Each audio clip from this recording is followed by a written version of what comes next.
आपको ऐसी ही वीडियोस देखना पसंद है तो हमारे इस चैनल को सब्सक्राइब करना ना भूलें।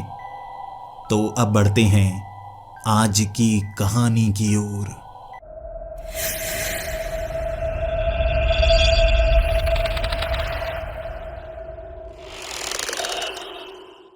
हेलो दोस्तों, मेरा नाम विक्टर महाजन है और लोग मुझे द डेड मैन कहते हैं। इसके पीछे कारण है कि मैं मरकर दोबारा जिंदा हो जाता हूं। शैतान ने मुझे श्राप दिया था, लेकिन मैं इसका इस्तेमाल करना सीख चुका हूं। चाहे जो हो जाए, जब भी मेरी मौत होती है मैं उसी कब्रिस्तान में एक नई कब्र से उठकर खड़ा हो जाता हूं। भले ही मैंने अलग अलग तरह की काली शक्तियों से, पर जगदीश अपनी पहचान खोता जा रहा था। महसूस कर लिया था मैंने कुछ ना कुछ उस गांव में गलत हो रहा है। लेकिन जब मैं वहां पर पहुंचा,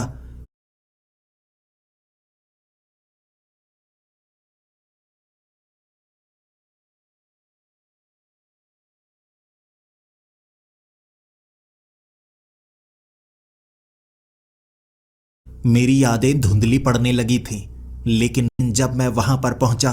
मेरी यादें धुंधली पड़ने लगी थीं। लेकिन मैं द डेड मैन हूं जो मरकर जिंदा हो जाता है, तो मेरी यादें भी नश्वर नहीं हैं। इसीलिए मैं जगदीश की हर बात को याद कर पा रहा था, लेकिन दो दो यादें बनती जा रही थीं। अगर जगदीश को कुछ हुआ तो सब कुछ खत्म हो जाएगा, ये जगदीश से बातें करने के बाद मैं जान गया था। लेकिन उस शैतान से मुकाबला करना इतना भारी पड़ेगा, मुझे नहीं पता था।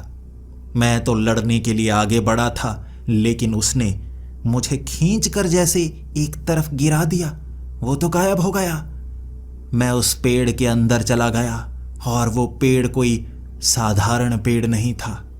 ये उसका घर नहीं था, ये रास्ता था कहीं और जाने का। मुझे लगा उस पेड़ में उसकी शैतानी शक्ति मुझे मार डालेगी। फिर मुझे थोड़ा दर्द हुआ और आंखों के सामने अंधेरा, और उसके बाद मैंने मिट्टी हटाई और मैं एक कब्र में था। तब मुझे एक बात का पता तो लग गया कि मैं मर गया था और दोबारा शायद मैं जिंदा हुआ हूं। लेकिन मेरे शरीर पर चोट के निशान थे जो मेरी समझ से बाहर थे। ऐसा कभी नहीं होता।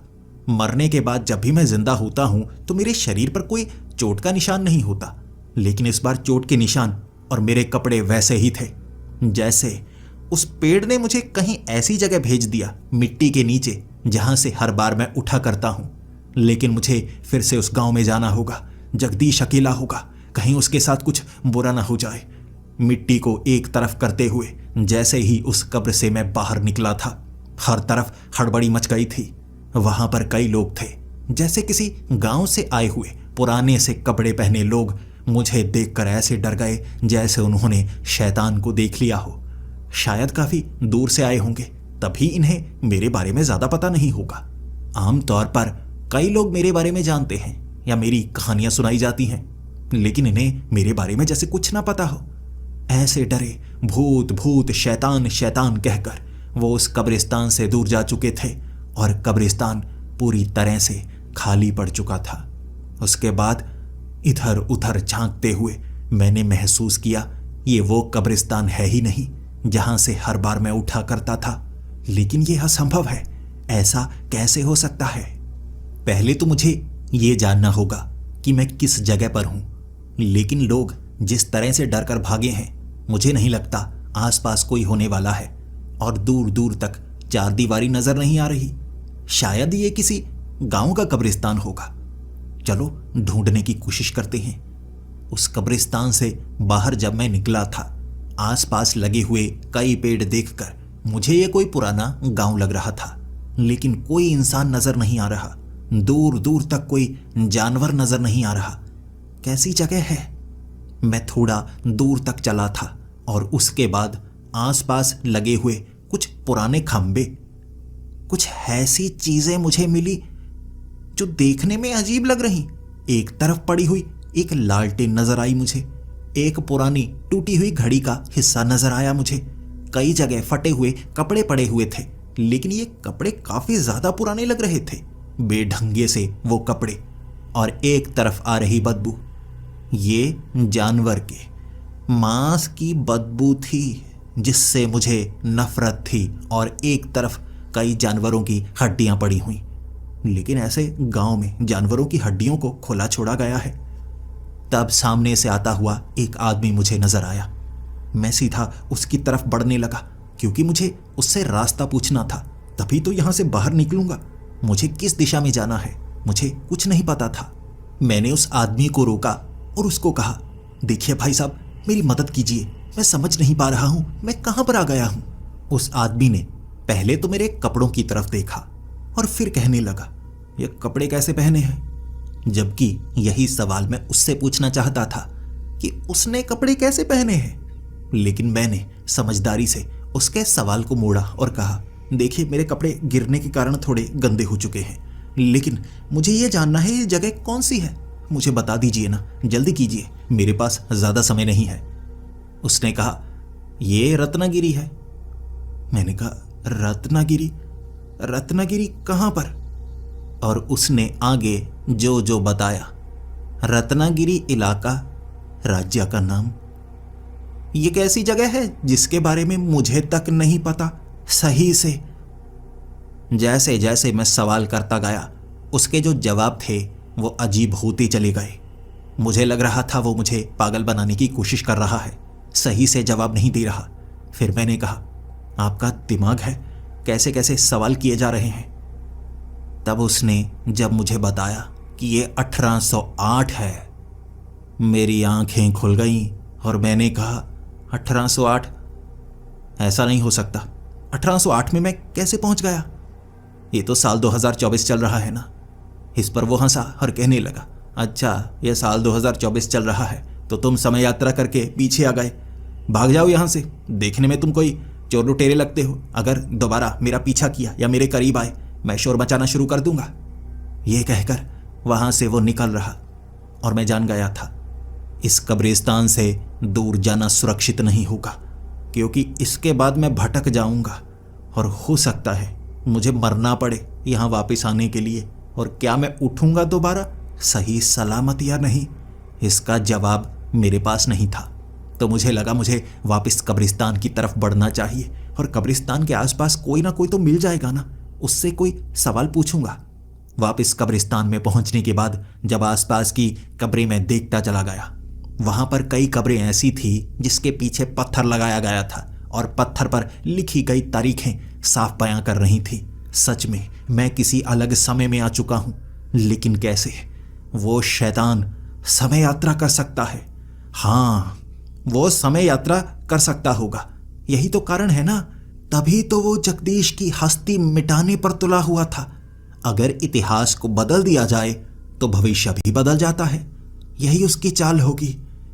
यानी वो इतिहास में जाकर ये काम करता है और मुझे भी उसने अपनी चक्रव्यूह में फंसा लिया है। अगर उसने मुझे इतिहास में फेंका है तो ये बहुत बड़ी गड़बड़ है। चाहे मैं जितनी बार भी मर जाऊं, मैं उठूंगा तो इस समय में ना, और हो सकता है जगदीश के पास पहुंचने के लिए मुझे बहुत लंबा सफर तय करना पड़े। 200 सालों का लंबा सफर। इतना लंबा सफर मैं तय नहीं करना चाहता था। मैं यहां से बाहर निकलना चाहता था और कब्रिस्तान के आसपास इधर उधर देखता रहा। तभी मैंने एक आदमी को देखा जो कब्रिस्तान के अंदर था। पहले तो मुझे नजर नहीं आया था, लेकिन अब साफ साफ नजर आ रहा। मुझे लगा तो मुझे उसके पास जाकर बात करनी चाहिए।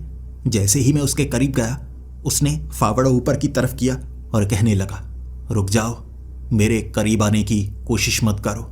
मैंने उससे सवाल किया, देखिए मैं इस कब्रिस्तान के बारे में जानना चाहता हूँ, कहाँ का कब्रिस्तान है और क्या यहाँ पर कुछ अजीब हुआ आपने कभी देखा है? उसने मेरी तरफ देखा, काफी समय तक घूरा और फिर कहने लगा, तुम यहाँ के नहीं हो, तुम ना आस पास के हो, ना तुम दूर दूर के हो, तुम कहीं और से आए हो, तुम किसी और समय से आए हो, तुम्हें देखकर मैं पहचान सकता हूं। उसकी आंखें लाल होने लगी और तब मैंने महसूस कर लिया वो जिंदा नहीं था, वो मुर्दा था और एक झटके में वो गायब हो गया। जब वो गायब हुआ, वो फावड़ा जो उसने पकड़ रखा था वो गायब नहीं हुआ, बल्कि वो फावड़ा जमीन पर गिरा, और जब मैंने उस फावड़े पर देखा तो वहां पर एक आंख बनी हुई थी। बिल्कुल वैसे ही पिरामिड के बीच बनी हुई वो आंख। उस गांव में भी ऐसे कई निशान थे जो मैंने देखे थे, और मुझे जगदीश ने भी ये सब बताया था। लेकिन ये कह रहा था तुम इस समय के नहीं हो, इसे सब कुछ पता था, इसीलिए मुझे इससे बात करने की कोशिश करनी चाहिए। लेकिन मैंने जितनी भी आवाजें लगाई वो कोई भूत या प्रेत ही था, दोबारा नजर नहीं आया। रात का इंतजार किया मैंने, और रात को भी मुझे वो नजर नहीं आ रहा था, और समय भले ही बीत रहा था, लेकिन मुझे लग रहा था उम्मीद बहुत दूर हो चुकी है। मुझे किसी न किसी तरीके से कोई रास्ता ढूंढ निकालना होगा। मैंने अपनी जेबों में हाथ मारना शुरू कर दिया, कोई ऐसी चीज जिससे लोगों को यकीन दिला पाऊं कि मैं भविष्य से आया हूं। उसके बाद शायद कोई मेरी बात माने और मुझे कुछ ना कुछ ऐसा बता पाए जो मेरे काम का हो। जेब में मेरे एक घड़ी थी। जैसे ही जेब में हाथ डालकर मैंने वो घड़ी को बाहर निकाला, ये पुरानी सी घड़ी थी, और ये घड़ी मैंने देखी हुई थी जगदीश के हाथ में। जगदीश ने कहा था उसके पास ये 2 घड़ियां आ चुकी हैं, और ये क्या, ये तीसरी घड़ी। बिल्कुल वैसे ही उसने कहा था ये एक घड़ी भी यहां मौजूद नहीं होनी चाहिए, कहीं दूर जा चुकी है, ये घड़ी वापस नहीं आ सकती। उसके पास पहले एक आई, फिर दूसरी आई, और ये जो मेरी जेब में आई है ये तीसरा हिस्सा बिल्कुल वैसी। ये चल क्या रहा है? घड़ी काफी अजीब थी, लेकिन वो घड़ी लगातार चल रही। समय गलत था और उसका समय ठीक नहीं किया जा सकता था। मैंने उस घड़ी को दोबारा जेब में डाल लिया, और उसके बाद मुझे लगा अब कब्रिस्तान से दूर तो जाना ही होगा। किसी गांव को ढूंढता हूं। अगर सच में मैं साल 1808 में पहुंच चुका हूं तो यहां से दूर जाकर ही मुझे कुछ ना कुछ तो करना चाहिए। पूछना चाहिए किसी और से, जानकारी मिलेगी, बचने का रास्ता ढूंढूंगा, कुछ न कुछ तो करूंगा। तो मैं चलने लगा कब्रिस्तान से एक सीध में। रात में दूर दूर मुझे कुछ रोशनी नजर आ रही थी, जैसे किसी ने आग जला रखी हो। मैंने उस रोशनी का पीछा करने की ठान ली। किसी ने मशाल बनाई हुई थी और वो रास्ते से गुजर रहा। मैंने भी दूरी बनाकर उसका पीछा शुरू कर दिया। रात के अंधेरे में अगर मैं किसी का पीछा करूंगा, कोई डर सकता है। भले ही मैं डरता नहीं था, लेकिन मैं किसी को बेवजह नुकसान भी नहीं पहुंचाना चाहता था। धीरे धीरे चलते चलते मैं उसके करीब गया, लेकिन जैसे ही मैं उससे बात करना चाहता था वो डर गया। शायद वो मेरे कपड़ों को देखकर इतना ज्यादा डर गया था। मैंने उसकी नजरों को पहचाना, और जब वो डर कर भाग रहा था भूत भूत कहते हुए, यहां से दूर चला गया। अब मुझे लगा गांव में ये बात फैल गई होगी कि कोई अपने कब्र से उठकर खड़ा हो गया है।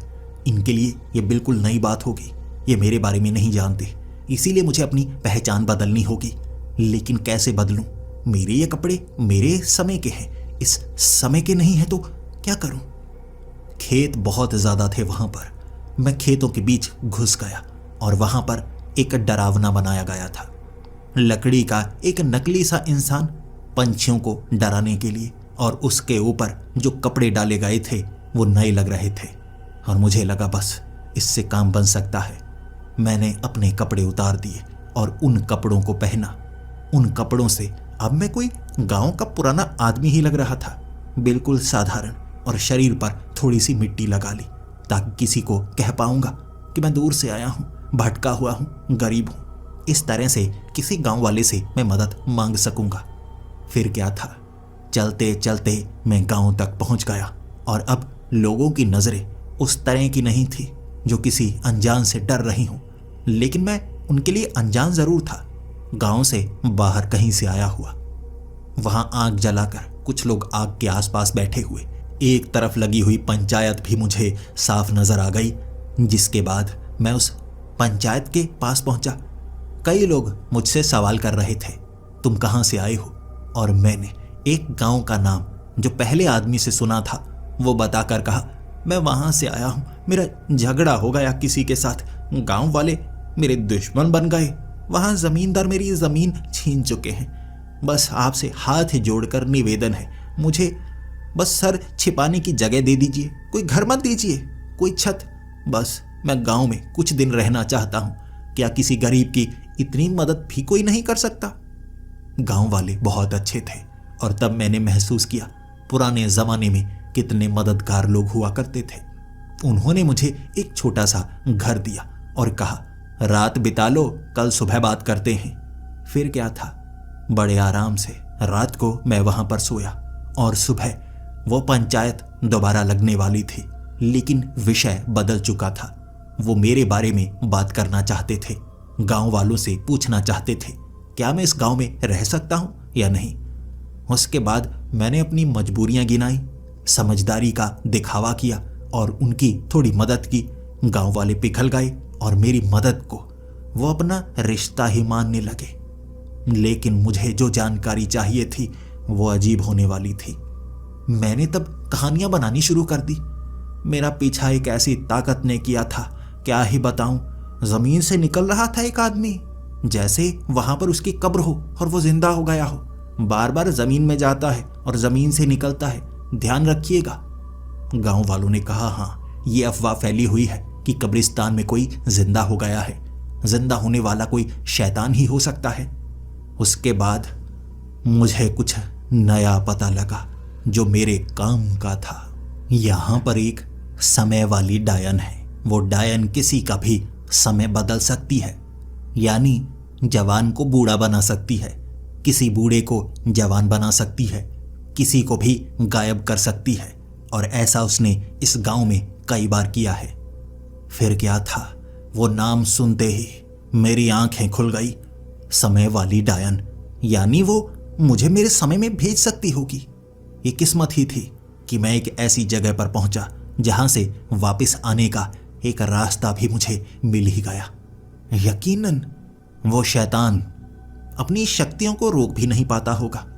जिन शक्तियों का इस्तेमाल वो करता है समय बदलने के लिए, उन शक्तियों से दूर नहीं जा सकता।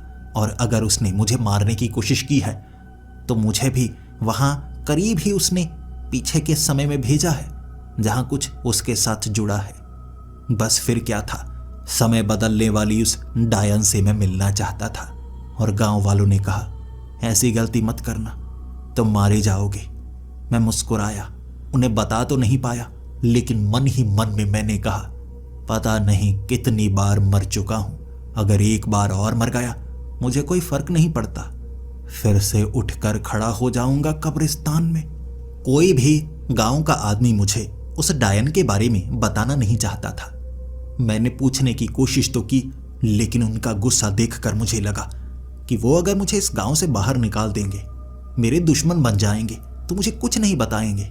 मुझे उनका भरोसा जीतना होगा।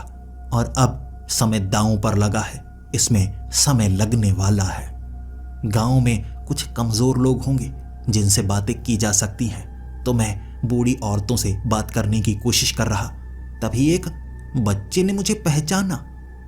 वो ये नहीं जानता था कि मैं डेडमैन विक्टर महाजन हूं, लेकिन उसने एक अलग नाम लिया और कहने लगा, ये तो वही है जो मर चुके हैं। उस समय मेरी सांसें रुक गई थी। कहीं ये बच्चा सबको ना बता दे और उस बच्चे का मुंह बंद करवाऊं तो कैसे। लेकिन वो डरकर नहीं भागा, मेरे करीब आकर कहने लगा, आप बिल्कुल उनके जैसे लग रहे हैं, हजीत जी की तरह लग रहे हैं। वो मेरी बाजू को पकड़कर मुझे एक हवेली के अंदर लेकर गया। वहां एक पुरानी तस्वीर दिखाई। ये पेंटिंग थी और उस पेंटिंग में जो चेहरा था हूबहू मेरे चेहरे जैसा था। मैं हाथ लगाकर देख रहा, शरीर की बनावट हो या चेहरा हूबहू मेरी तरह, लेकिन ये मैं नहीं था। मेरा नाम कभी अजीत नहीं रहा है और ना ही मैंने पहले कभी समय यात्रा की है। ये एक संयोग है कि मेरा चेहरा किसी से मिलता है। क्या मैं इसका फायदा उठा सकता हूं? ये सवाल था मेरे मन में। और उसके बाद मैंने उस बच्चे को कहा, अरे इनका चेहरा मेरे जैसा है, लेकिन ये मैं नहीं हूं, ये कोई और होंगे। उस बच्चे ने कहा, ये तो मुझे भी पता है, आप यहीं पर मरे थे, यहीं पर, और फिर से आ गए जैसा आपने वादा किया था ना। ये कहकर वो बच्चा बाहर की तरफ भागा और एक पल के लिए मैं सन्नसा हो गया। ऐसा लग रहा था जैसे उस बच्चे को मेरे बारे में कुछ पता हो, या इतिहास। उस पेंटिंग में अजीत नाम का वो इंसान, उसका इतिहास क्या मेरे साथ जुड़ा हो सकता है? बाहर निकलकर मैंने उस बच्चे को ढूंढने की कोशिश की। इतने बड़े गांव में उस बच्चे को दोबारा ढूंढना कोई आसान काम नहीं था। फिर क्या, भीड़ में वो गायब हो गया।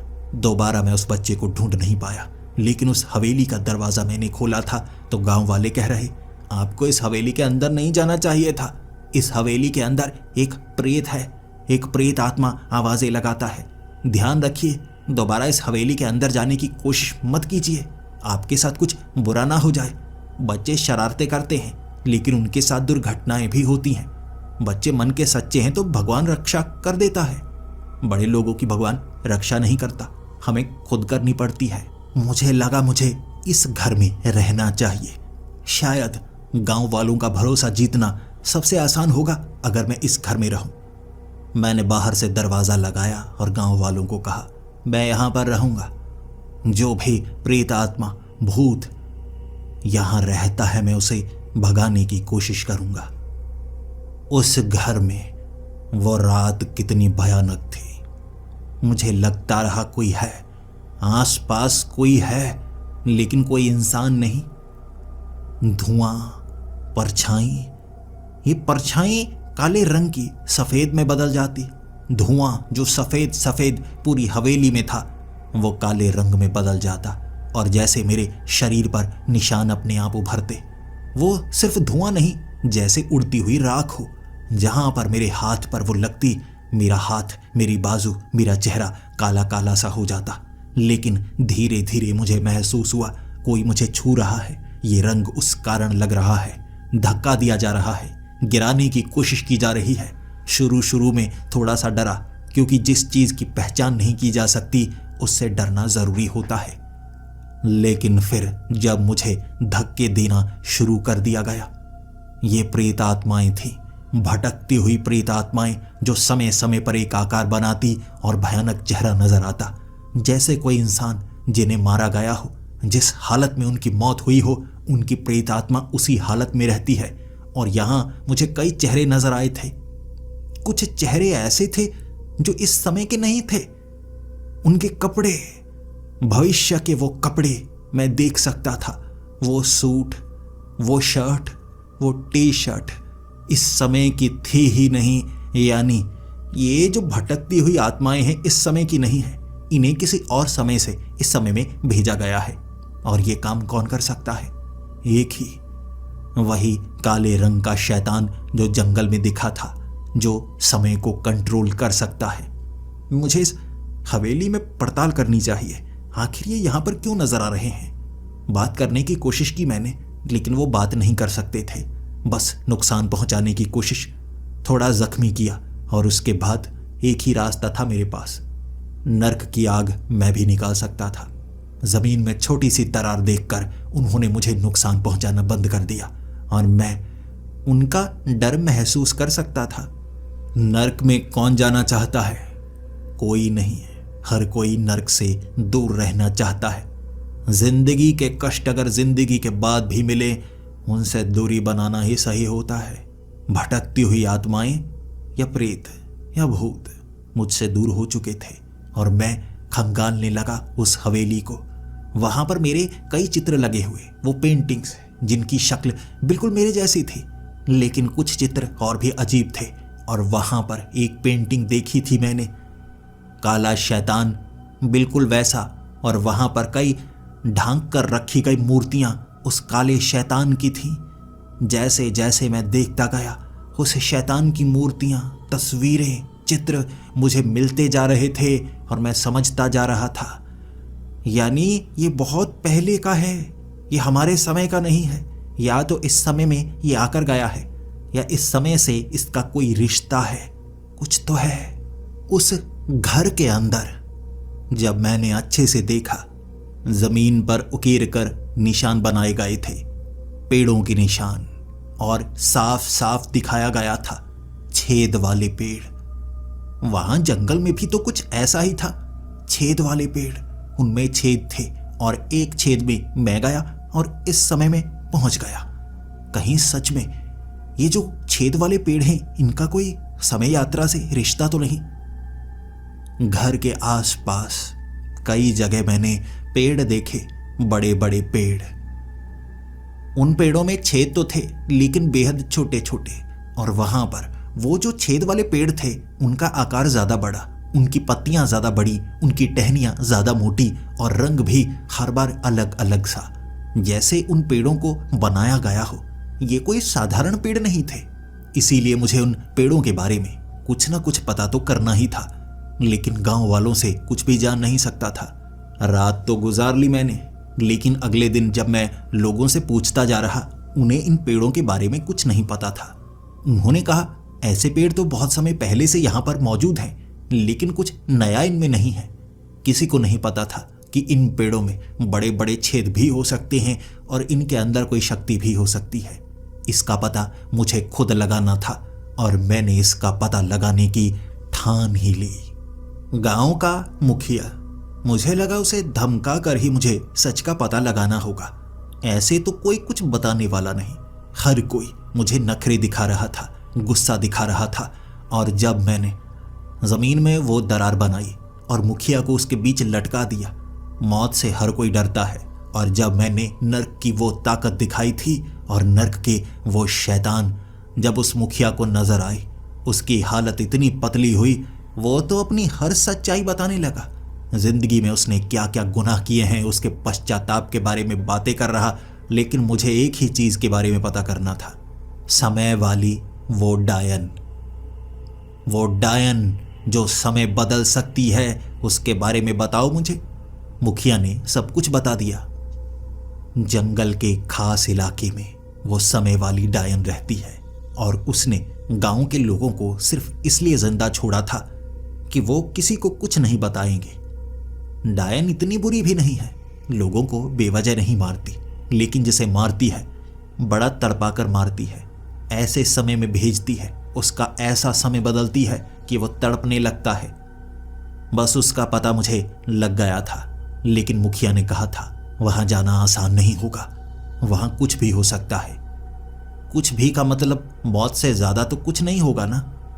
मरने से मैं डरता नहीं था, बढ़ने लगा जंगल के उस अंधेरे हिस्से में, और जैसे जैसे उस हिस्से की तरफ मैं बढ़ता जा रहा, समझ में आ रहा था सच में जब मैं इसके अंत तक पहुंचूंगा, कोई ऐसी ताकत मेरी आंखों के सामने होगी जो समय बदलती होगी। क्योंकि वहां पर जो पेड़ थे, मेरी आंखों के सामने छोटे छोटे पौधों से वो पेड़ बन रहे थे। बड़ी तेजी से छोटा सा पौधा बड़ा पेड़ बनता, और बड़े पेड़ छोटे पौधे में बदल जाते और जमीन में भी चले जाते। बार बार जगह बदल रही थी, पेड़ बदल रहे थे, और मेरी आंखें खुली की खुली रह गईं। ये क्या देख रहा हूं मैं? ऐसा तो पहले कभी नहीं देखा। पेड़ इतनी रफ्तार में ये कर क्या रहे हैं? देखते देखते मैं आगे गया तो मैंने आसमान में जो देखा वो जिंदगी में कभी नहीं देखा था। सूरज 5 मिनट में एक तरफ से निकलकर दूसरी तरफ चला गया, और चांद उसके बाद 5 मिनट में निकलकर दूसरी तरफ फिर से दिन, कभी रात कभी दिन, और ये सब 5-10 मिनट में ही हो रहा था। और उसके बाद उल्टी तरफ से निकलते हुए चांद और सूरज मैंने देखे। मैं तो आसमान को देख रहा था, ये दृश्य कैसा है। समय जैसे छेड़ा जा रहा है, बड़ी तेजी से आगे बढ़ाया जा रहा है और पीछे किया जा रहा है। कुछ ऐसा था जंगल के उस हिस्से में जो बेहद ताकतवर था। चलते चलते आखिरकार जंगल के उस हिस्से में मैं पहुंच ही गया जहां पर मुझे वो डायन नजर आई थी। वो एक अजीब सा झोंपड़ा था जो तिनकों से बना हुआ था, लेकिन फिर भी 2 मंजिला झोंपड़े के ऊपर लहराती हुई वो डायन, और इतनी ऊंचाई पर हवा इतनी तेज थी जैसे तूफान हो, और उसके बाल लहरा रहे थे और उसकी आंखें बड़ी भयानक। जैसे ही उड़ती उड़ती थोड़ा सा नीचे आई, मैं देख पा रहा था कभी तो वो जवान बन जाती, कभी बहुत बूढ़ी। उसका चेहरा भी बदल रहा था, उसका रंग रूप भी बदल रहा था। कभी तो उसका चेहरा